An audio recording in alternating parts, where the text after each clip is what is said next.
use a Klein Tools impact driver with the Phillips head, the Milwaukee Phillips head, number 2, to screw in the first 3 screws. I've tried, they've gone in just fine. I unscrewed them. These 3 I haven't tried, I just started them so they wouldn't fall over. So I'm going to put them all in and make a little noise here. See how easy this bit works.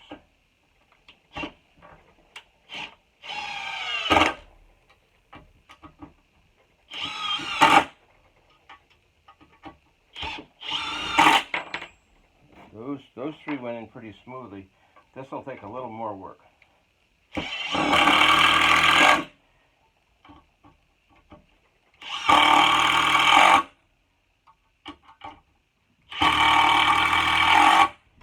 Okay, with all of that, you see the screwdriver bit, no damage at all. It's I'll take a couple photos for the website.